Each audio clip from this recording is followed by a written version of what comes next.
I'm wondering if any of you out there have ever heard your betrayed partner say something like, I really want to trust you again, but I just can't. If so, today's for you.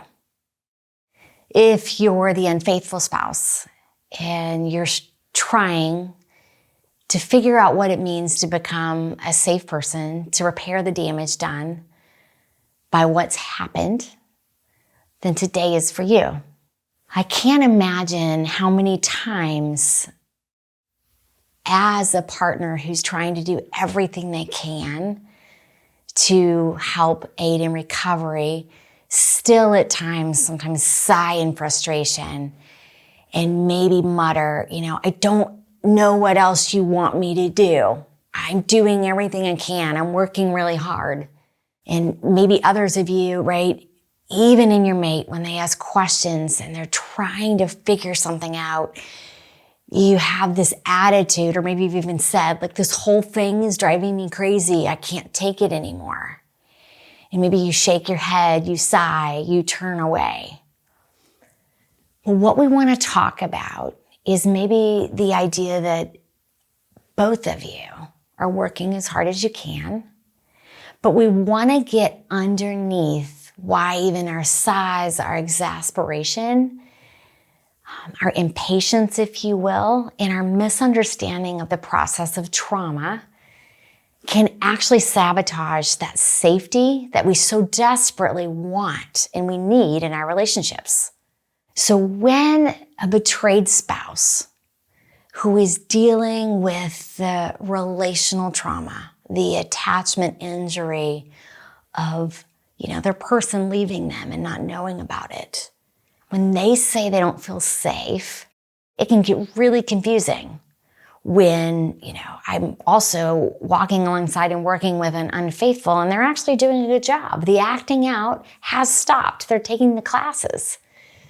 Well, today we're going to talk about how these two kind of ideas can intersect and maybe shed some light so you guys can get through these interactions with a different perspective than the one you've been going at. So one thing you need to know about me is I grew up in extreme West Texas where cattle and mesquite trees outnumber people by about 200 to 1. I've personally been around kind of large animals and livestock most of my life. And if any of you have been in the business of, working with animals, inevitably, right, despite our best efforts, something's going to go wrong. And the saying even goes in the horse world that you ride horses long enough and you're going to eventually fall off. The same is true for horses and cattle. If you work around them long enough, it's inevitable that eventually you're going to get kicked.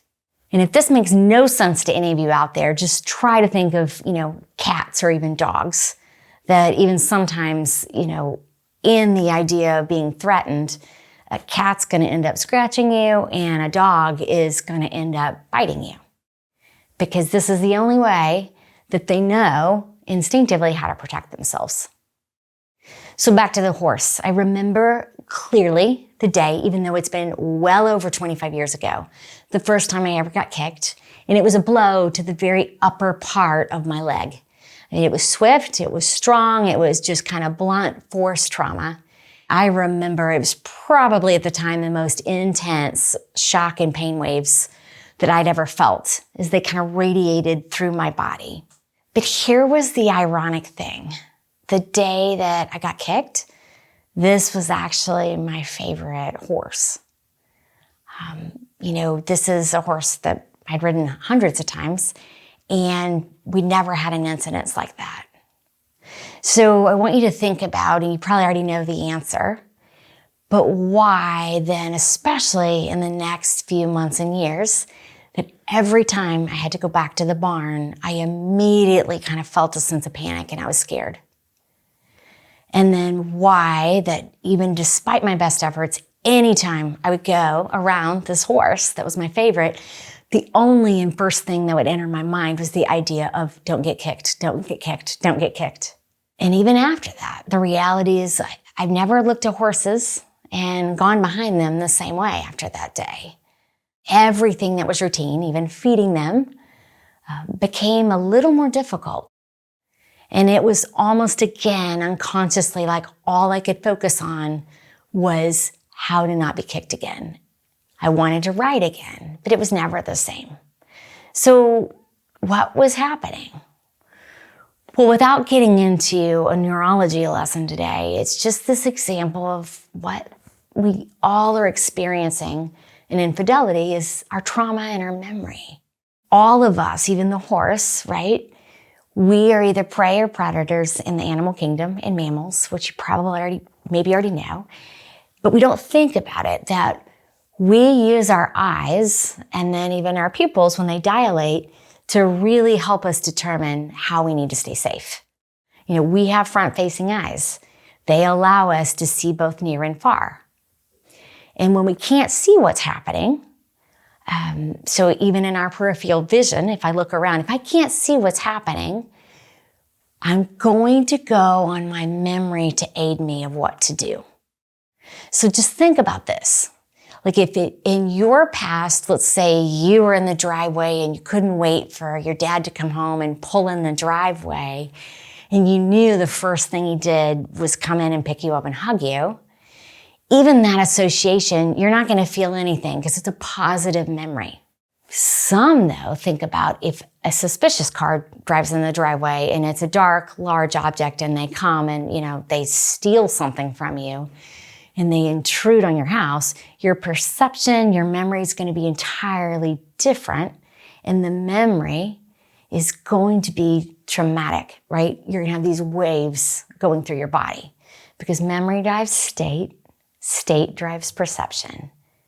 And it's not always an accurate system, but it's really efficient for us. So for betrayed spouses, it's imperative when we look at trauma and safety that we just start to understand the concept of their threat level.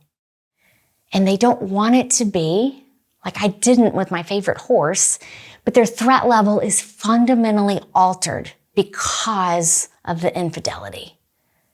And again, when they say, I don't want to not believe you, but their protective systems have gone into overdrive and they really can't. So today I'm going to give you some really practical ways that you can start to think about safety differently. It's not kind of going to the classes, going to therapy, doing the things we want to do, but going in this place of your mate's threat level in light of what's happened. So one thing that we want to start to do, it's very simple, and it's ask permission. Go back to this idea of starting to ask for permission before you speak or act. What this is going to do, it's going to at least give your betrayed spouse a sense of a little bit more control. They don't want to feel out of control. They had no choice in it. But we want to start in small ways to give a sense of control over their decisions and allow them a choice. So it can be anything as far as, I would like to come sit on the couch next to you. Would that be okay with you? Or you can ask them, I would like to tell you something. Are you in a place where you're open and ready to hear it? You can ask them even basic questions of, is there anything you need right now? Is the TV too loud? Am I talking too loud? You can start to notice by asking permission instead of just assuming. Would you like me to hug you? Is a really important question for a while to start to give them back a sense of knowing their threat level, which they probably can't control. Another way you can start to help be safe, and I can't state this enough, is when you speak to your mate. This can be for both of you, but really with, a mate that's experiencing betrayal. Please, when you speak with them, make every effort to slow down and look them in the eyes. The reason this is so important, right? Go back to the horse. Our vision tells us everything. Our vision can do two things. When we see things from a distance, we're not taking a lot of light in, and that is going straight up and down in our body. to, our dorsal system. Goes kind of straight to our gut. And it just gives us a general picture of what's happening. It doesn't give us detail. And so when we don't have that information, right, the distance, all we have to do is go on our memory. This is great if we need to go really fast or, get out of somewhere. It's really great for attraction, but it's not so great when we're trying to heal and in the recovery of infidelity. We want to look them in the eyes. And what we do when we do that, they can take in more. Really just with light, with perception, they can see you. They can take in more detail and it can help them be present. And their ventral pathways can be accessed. They don't have to rely on the terrible memories that just cause them to lose time. And so their threat level can go down. So use eye contact, close enough that they can see your face. Again, you can ask permission, and then maintain eye contact so they can see your facial expressions in the here and now. Because, right, we all know so much of our communication is nonverbal. Because what happens, how many times, even if, I can even think of this now, when my husband Caleb, when he's on a business trip and we're trying to talk on the phone and we can't see each other, we can go off the rails pretty quickly. Same with text messaging. Or when we're walking out of the room and we're half-heartedly not looking at each other. By maintaining eye contact, we want them to see our eyes, see our face, and the word I always use is we can actually show and demonstrate our heart posture. In a final way, I want to help you with safety and threat level. It's just simply to start with the notion of paying close attention, always, to kind of what your own nervous system is telling you. And sometimes noticing when we lose sense of that. Have you ever noticed when you're talking with certain people, you either feel a sense of calm or you start to find something rise within you and feel out of control? Well, again, these are signals in your nervous system. It's kind of like, when your dog is going down the street and the hairs go up on their back, it's signaling something that they may or may not need to be aware of. And I know for me, if I'm upset, I rarely notice it until I'm told that my voice is starting to get louder, it's starting to get higher pitched, and I start to speak and run on sentences. I'm putting off a distress signal, whether I even know it or not, and we want to become aware of it. And one of the truisms in life is, trusting our nervous system. It's imperative that we all do that, especially eventually for betrayed spouses. We want you to begin to trust yourselves again. It's gone off for a reason, right? It needs to, but so often what we see is there'll be an unfaithful spouse in recovery actually doing a pretty good job. But the nervous system of the betrayed spouse is still off. It's still sending alarm bells. And so, right, two things can be true at the same time, and it's why we want you not to make rash decisions. Because our nervous systems, when they can get back in check and they're not traumatized, they're genuinely, we're going to feel a sense of calm. We can trust it when someone has our best interest at heart and when they're genuine. So just start to listen to that. So I realize none of this is going to be easy. It's not. But one small way, if we can start to pay a little closer attention to any of these ways we interact with our mate, perhaps we can start to lessen some of the pain, not all of it, in some of the threat level we experience as we try to heal.